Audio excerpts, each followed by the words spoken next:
ओम शांति, ओम शांति, ओम शांति। आज बाबा के 11 तारीख के महावाक्य हैं। बाबा की महावाक्य सुनेंगे बिल्कुल बुद्धि को एकाग्र करके।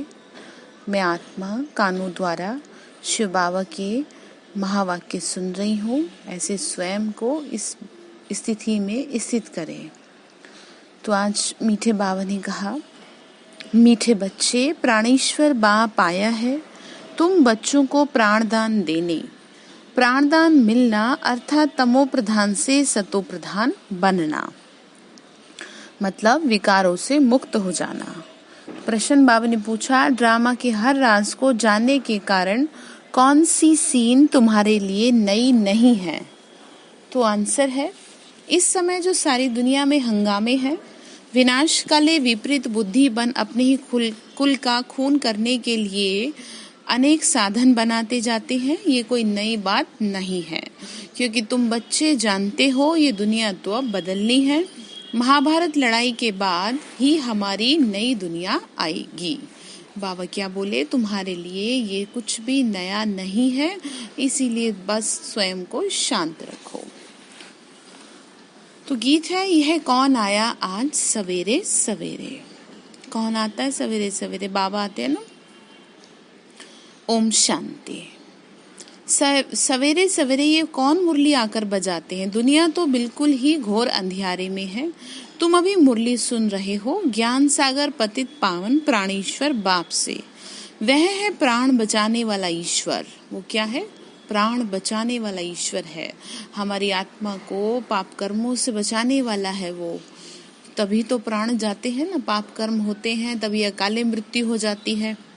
तो बाबा ने कहा, मेरी याद से तुम्हारी सबसे पहले तो अकाले मृत्यु नहीं होगी, दूसरा तुम विकारों से मुक्त होते जाओगे। तो विकारों से मुक्त होना यानी प्राण बचा लेना। कहते हैं, हे ईश्वर इस दुख से बचाओ। वह हद की मदद मांगते हैं। अभी तुम बच्चों को मिलती है बेहद की मदद, क्योंकि बेहद का बाप है ना।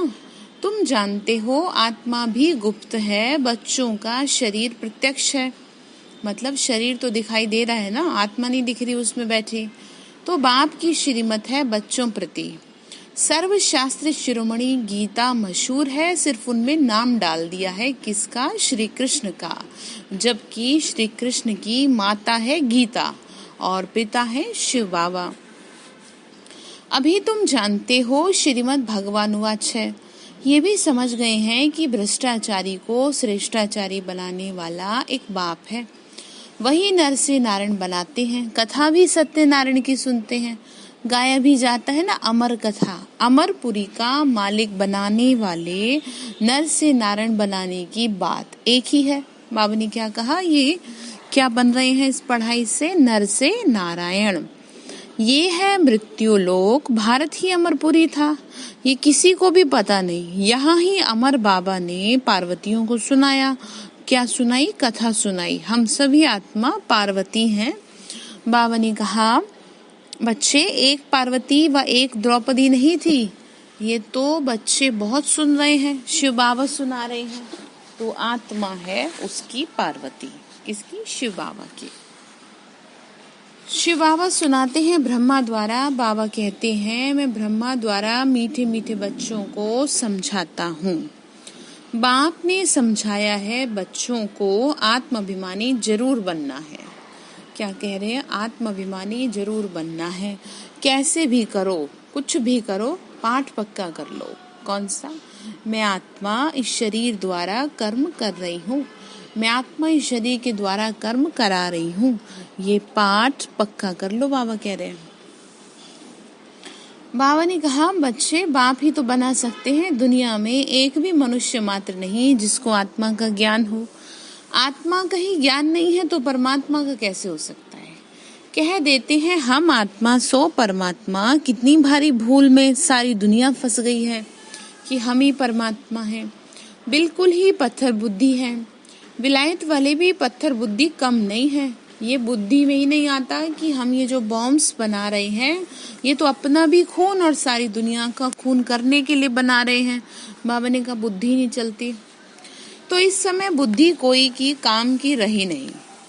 बाबा ने कहा, बच्चे अपने ही विनाश के लिए तैयारी सारी कर रहे हैं, तो तुम बच्चों के लिए ये कोई नई बात नहीं है। बाबा देखो कितना डीपली समझा रहे हैं कि वो लोग जो बना रहे हैं वो ये नहीं सोच रहे कि इससे हम ही मरेंगे, तो बुद्धि की तो बात है, ड्रामा ही ऐसा ही है ये कहें। जानते हो ड्रामा अनुसार उन्हों का भी पार्ट है, ड्रामा के बंधन में बांधे हुए हैं। पत्थर बुद्धि, बाबा ने कहा, पत्थर बुद्धि ना हो तो काम कैसे कर सकते हैं, ऐसे काम कैसे कर सकते हैं, कैसे करेंगे फिर ये काम? मतलब विनाश काले विपरीत बुद्धि। जानते हो ड्रामा अनुसार उन्हों का भी पार्ट है, सारे कुल का विनाश कर रहे हैं। वंडर है ना, क्या कर रहे हैं? बैठे बैठे आज ठीक चल रहा है, बाबा ने कहा, बैठे बैठे आज ठीक चल रहा है, कल मिलिट्री बिगड़ी तो प्रेसिडेंट को भी मार देगी। मतलब कुछ पता थोड़ी है किसका कब दिमाग घूम जाए। तो पर बाबा कह रहे, बच्चे देखो तुम तो सुरक्षित हो ना, तुम्हें तो बुद्धि है हर चीज की, तुम थोड़ी कुछ गड़बड़ कर सकते हो। ऐसे ऐसे इत्तेफाक होते रहते हैं, किसी को भी सहन नहीं करते। बाबा ने कहा, देख रहे हैं ना, प्रेसिडेंट पे भी चला देते हैं।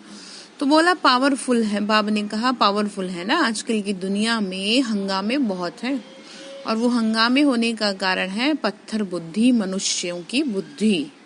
पत्थर बुद्धि भी अथाह है। अभी तुम बच्चे जानते हो विनाश काले जो बाप से विपरीत बुद्धि है उनके लिए विनशंति गाया हुआ है। अभी इस दुनिया को बदलना है, ये भी जानते हो ना बरोबर होता। बाबा ने कहा, ये भी जानते हो ना बरोबर महाभारत लड़ाई लगी थी, बाप ने राजयोग सिखाया था, 5000 वर्ष पहले भी लगी थी, अब वो पूरे हुए तो अब वापस होगी। उनके लिए विनशंति गाया हुआ है, अभी इस दुनिया को बदलना है। तुम जानते हो ना बरोबर महाभारत लड़ाई है ये। बाप ने राजयोग सिखाया था, शास्त्रों में जो टोटल विनाश दिखा दिया शास्त्रों में तो, परंतु टोटल विनाश तो होता नहीं, प्रलय, फिर तो प्रलय हो जाए। बाबा ने कहा सारी दुनिया खत्म नहीं होती है भारत को छोड़ करके, बाकी खत्म हो जाता है।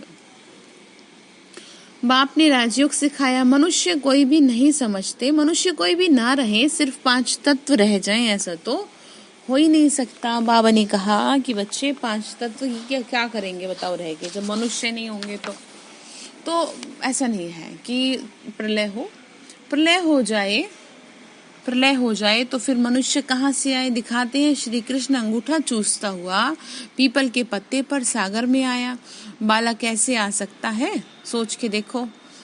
पीपल के पत्ते पे तो चिड़िया का बच्चा ना आए, वो तो मनुष्य का बच्चा था, है ना, वो तो मनुष्य आत्मा है ना। शास्त्रों में ऐसी ऐसी बातें लिख दी तो बात मत पूछो। अभी तुम कुमारियों द्वारा इन विद्वानों भीष्म पितामह आदि को भी ज्ञान बाण लगते हैं, वे भी आगे चलकर आएंगे। जितना जितना तुम सर्विस में जोर भरेंगे, बाप का परिचय सबको देते रहेंगे, उतना तुम्हारा प्रभाव बढ़ेगा। बाबा ने फिर आगे कहा, हाँ विघन भी पड़ेंगे, ये भी गाया हुआ है। आसुरी संप्रदाय के इस ज्ञान यज्ञ में बहुत विघन पड़ते हैं। यानी देखा ना, जैसे जब साधु महात्मा यज्ञ करते थे तो राक्षस लोग आकर के विघन डालते थे। तो बाबा ने कहा यहाँ पर भी बहुत से हैं विघन डालती हैं आत्माएं। बाबा ने कहा पर तुम सुनाते जाओगे तो प्रभाव बढ़ेगा, हाँ विघन भी पड़ेंगे। गाया भी हुआ है, आसुरी संप्रदाय के इस ज्ञान यज्ञ में बहुत विघन पड़े।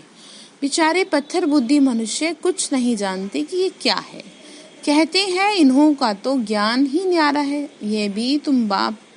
यह भी तुम समझते हो, नई दुनिया के लिए ये नई बातें हैं।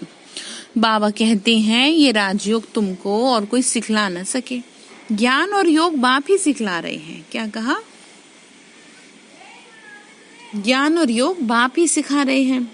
सदगति दाता एक बाप ही है, वही पतित पावन है, तो जरूर पतितों को ही तो ज्ञान देंगे। बाबा ने क्या कहा, किसको ज्ञान देंगे? पतितों को ही तो दे रहे हैं, क्योंकि वो पतित पावन है।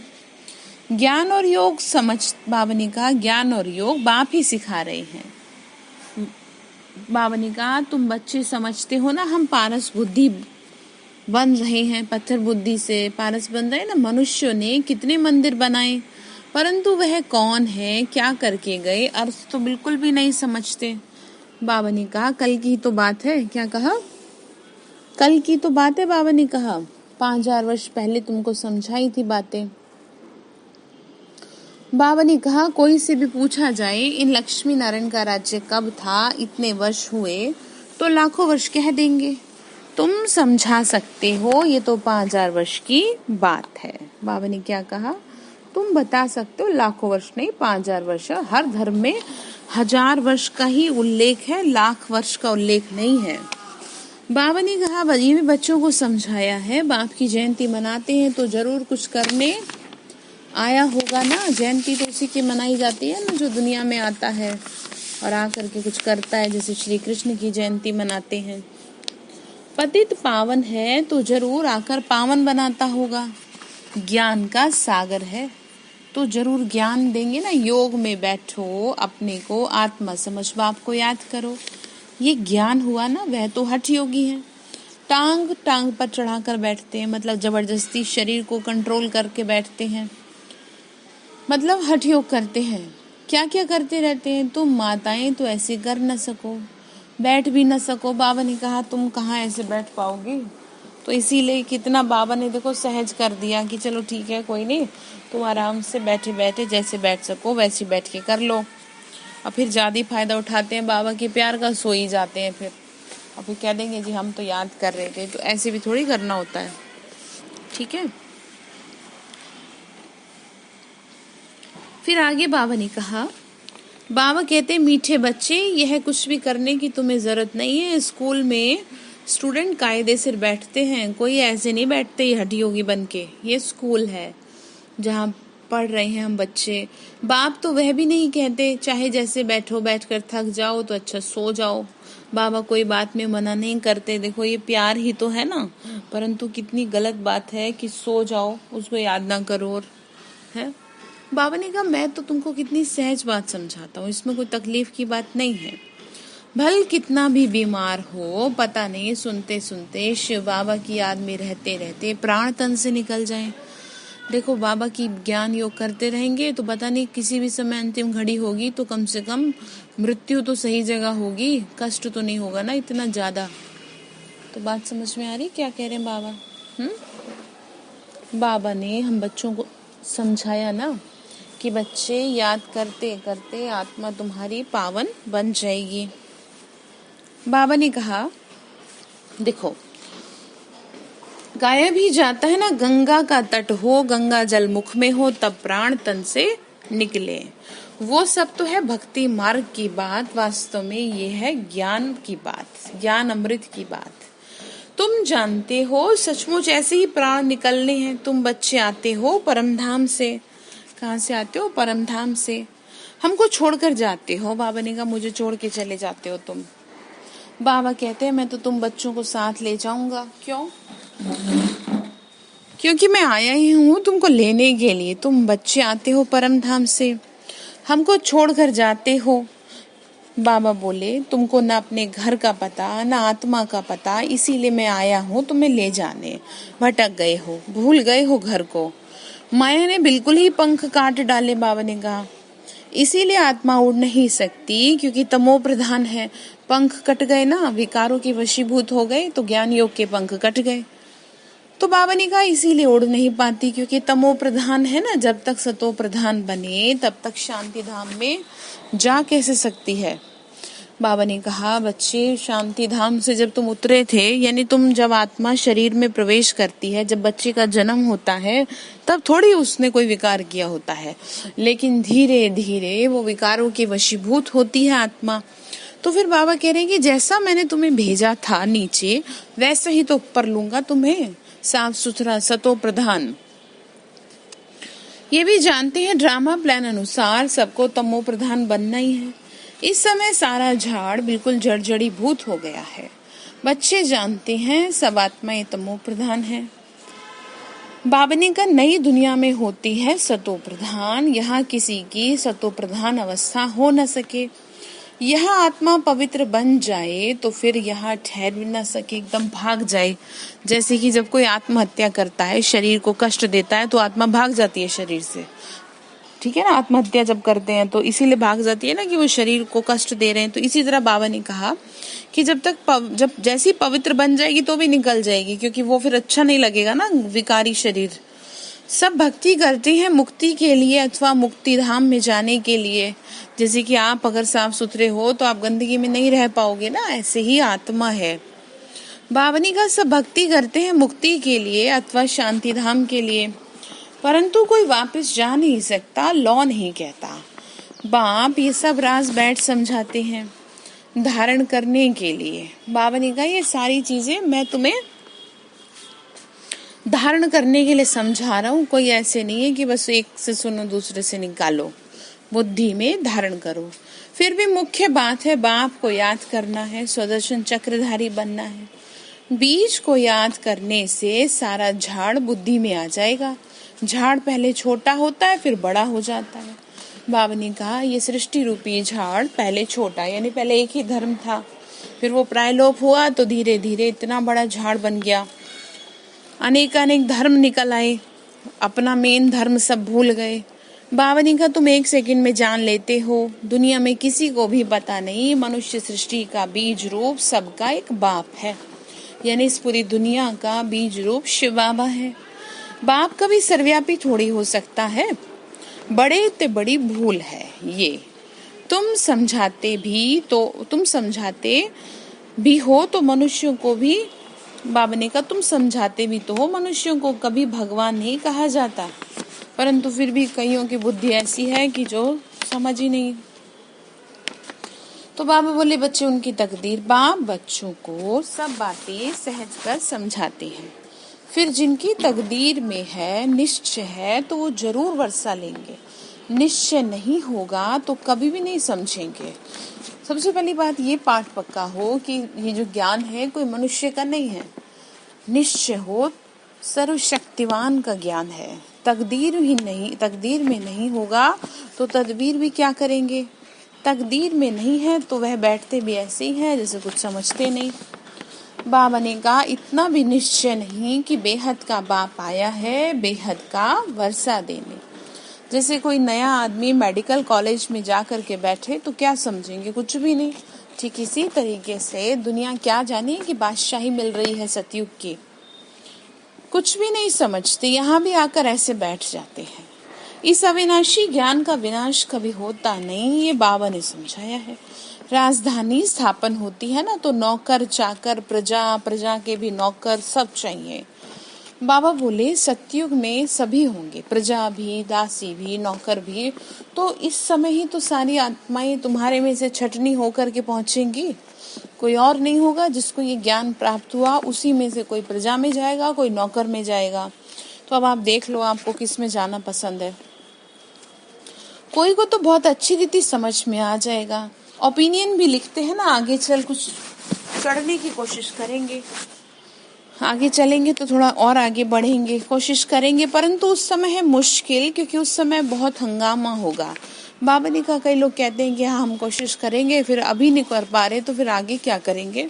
अभी तो फिर भी समाज में दुनिया में इतने हंगामे नहीं है जितने। बाबा ने कहा दिन प्रतिदिन तूफान बढ़ते जाएंगे, इतने सेंटर्स हैं, अच्छी रीति समझेंगे भी। यह भी लिखा हुआ है ब्रह्मा द्वारा स्थापना, विनाश भी सामने दिख रहा है ना, विनाश तो होना ही है। बाबा ने कहा गवर्नमेंट कहती है जन्म कम हो, परंतु इसमें कर ही क्या सकेंगे, झाड़ की वृद्धि तो होनी है, यानी इस मनुष्य सृष्टि रूपी झाड़ की वृद्धि होगी। जब तक बाप है तब तक सब धर्मों की आत्माओं को यहाँ रहना ही है। बाबा ने कहा बाबा जब तक है तब तक तो सारी आएंगी ना, जब जाने का समय होगा तब आत्माओं का आना बंद हो जाएगा, यानी यहाँ से जाने का समय होगा तो ऊपर से उतरने का समय बंद हो जाएगा, यानी जन्म बंद हो जाएंगे। अभी तो सबको आना ही है। बाबा ने कहा परम धाम कभी भी खाली नहीं रहता, मेरे पास कोई ना कोई रहता है। बाबा ने कहा लेकिन ये कि जन्म लेने के लिए नीचे उतरते हैं, लेकिन ऊपर वापस तभी चढ़ोगे जब यहाँ से पूरी होंगी चीजें। बाबा ने कहा अभी तो आ ही रहे हैं, परंतु ये बातें कोई समझते नहीं। बापूजी भी कहते थे रावण का राज्य है, हमको राम राज्य चाहिए। कहते हैं फलाना स्वर्गवासी हुआ तो इसका मतलब ये नरक है। मनुष्य इतना भी समझते नहीं, स्वर्गवासी हुआ तो अच्छा है। जरूर नरकवासी था। सोचते हैं कि अब स्वर्ग कोई ऐसे नहीं है कि कोई दूसरी दुनिया में स्वर्ग है या ऊपर में स्वर्ग है। ठीक है, समझना है स्वर्ग की स्थापना तो शिव बाबा करवा रहे हैं, जैसे इसीलिए तो इतनी मेहनत करवा रहे हैं बच्चों पे। जरूर नरकवासी था, बाबा ने कहा। बाबा समझाते हैं मनुष्यों की सीरत मनुष्यों की है, परंतु उनकी सीरत बंदर की है। सब गाते रहते हैं पतित पावन सीता राम। हम पतित हैं, पावन बनाने वाला बाप है। वह सब है भक्ति मार्ग की सीताएं, बाप है राम। बाबा ने कहा कि शिव बाबा को राम इसलिए कहा गया क्योंकि राम का जो नाम है ना बहुत ऊंचा है। यहाँ पे वो नहीं, दशरथ के पुत्र राम की बात नहीं है, यहाँ पर शिव बाबा की तरफ इंडिकेट किया गया है। क्योंकि शास्त्रों में भी है, एक राम है सकल पसारा, एक राम है सबसे न्यारा। तो जो सबसे न्यारा है वो शिव बाबा। किसको सीधा कहेंगे तो मानेंगे नहीं। राम को बुलाते हैं अभी तुम बच्चों को, बाप ने तीसरा नेत्र दिया है, तुम जैसे अलग दुनिया के हो गए। बाबा ने कहा ये ज्ञान तुमको प्राप्त हुआ है तो अब तुम्हारी दुनिया जो है ना वो अलग है। क्योंकि तुम कहाँ के लिए तैयार हो रहे हो? तुम तो स्वर्ग के लिए तैयार हो रहे हो, तुम्हारे लिए ये सारी चीजें थोड़ी है। तो बाबा ने कहा बच्चे देखो, भल तुम बच्चे अपनी सर्विस भी करते रहो, सिर्फ एक बात याद रखो, बाबा को याद करने की। तमो प्रधान से सतो प्रधान बनने का रास्ता तो तुमको कोई बता न सके। बाप को अविनाशी सर्जन कहा जाता है। अभी आत्माओं को इंजेक्शन लगाते हैं क्योंकि आत्मा ही तो तमो प्रधान बनी है। बाप को अविनाशी सर्जन कहते, सतो प्रधान बनाएंगे। बाबा कहे बच्चे निश्चय करो अपने को आत्मा, अपने बाप को याद करो, जरूर बुद्धि ऊपर में लगाओ, जीते जी फांसी पर लटक जाओ, अर्थात बुद्धि योग स्वीट होम में लगाओ। क्या फांसी पे लटकना किसका? बाबा के प्यार में लटक जाओ। शब्द बाबा ने ये यूज किया, यानी कि फिर आपको कुछ सूझे ना। बुद्धि योग ऊपर में लगा रहे, हमको स्वीट साइलेंस होम में जाना है। निर्वाण धाम को स्वीट होम कहा जाता है। क्या कहा? निर्वाण धाम को स्वीट होम कहा जाता है। निर्वाण धाम को स्वीट होम कहा जाता है। बाबा ने क्या कहा? तुमको खुशी रहनी चाहिए, हम स्वीट साइलेंस में जाएंगे। अच्छा मीठे मीठे सिक्के लदे बच्चों प्रति माता पिता बाप दादा का याद प्यार और गुड मॉर्निंग। रूहानी बाप की रूहानी बच्चों को नमस्ते। हम रूहानी बच्चों की रूहानी माता पिता बाप दादा को नमस्ते। बाबा नमस्ते। शुक्रिया बाबा, शुक्रिया। धारणा के लिए मुख्य सार है, ये पुरानी दुनिया विनाश हुई पड़ी है, इसीलिए इससे अपने आप को अलग समझना है। देखो क्या कह रहे हैं, अपने को अलग समझो। झाड़ की वृद्धि के साथ साथ जो विघ्न रूपी तूफान आते हैं उससे डरना नहीं है, पार होना है। बाबा ने क्या कहा? झाड़ की वृद्धि, हमारे दैवी झाड़ की वृद्धि की बात है। यहाँ पे मनुष्य सृष्टि रूपी झाड़ की वृद्धि की बात नहीं है। ये जो दैवी झाड़ बाबा लगा रहे हैं ना, इसके लिए कह रहे हैं। दूसरा पॉइंट है, आत्मा को सतो प्रधान बनाने के लिए अपने को ज्ञान योग का इंजेक्शन देना है। अपना बुद्धि योग स्वीट साइलेंस होम में लगाना है। कहाँ लगाएंगे? Sweet silence home. वरदान दिया बाबा ने, अपने भाग्य और भाग्य विधाता की स्मृति द्वारा सर्व उलझनों से मुक्त रहने वाले मास्टर रचयिता भव। भाग्य और भाग्य विधाता की स्मृति सदा, वाह मेरा भाग्य और वाह भाग्य विधाता, इस मन के सूक्ष्म आवाज को सुनते रहो और खुशी में नाचते रहो। जानना था वो जान लिया, पाना था वो पा लिया। इसी अनुभवों में रहो तो सर्व उलझनों से मुक्त हो जाएंगे। अब उलझी हुई आत्माओं को निकालने का समय है, इसीलिए मास्टर सर्वशक्तिवान हूँ, मास्टर रचयिता हूँ। इस स्मृति से बचपन की छोटी छोटी बातों में समय नहीं गवाओ। मतलब क्या समझ में आया? हर बात में क्या कहेंगे? वाह मेरा भाग्य। जैसे बात बात में कह देते हैं ना, मेरी किस्मत मेरी किस्मत, अब क्या कहेंगे? वाह मेरा भाग्य, वाह बाबा आप मिल गए। तो क्या होगा? सारी दुविधाएं समाप्त हो जाएंगी। स्लोगन है, कमल आसनधारी ही माया के आकर्षणों से न्यारे और बाप के स्नेह में प्यारे और श्रेष्ठ कर्म योगी हैं। कमल आसन का उदाहरण मतलब इसलिए दिया, श्रेष्ठ स्थिति, जैसे कीचड़ में रह करके भी कमल खिला है, ऐसे बाबा ने कहा तुम्हारी स्थिति हो माया के आकर्षण से न्यारे, तभी श्रेष्ठ कर्मयोगी कहलाओगे। तो आज का सुमान है, मैं आत्मा मास्टर सर्वशक्तिवान हूँ। 7 दिन तक एक ही चलेगा, उसके बाद बदलेंगे। अच्छा, ओम शांति।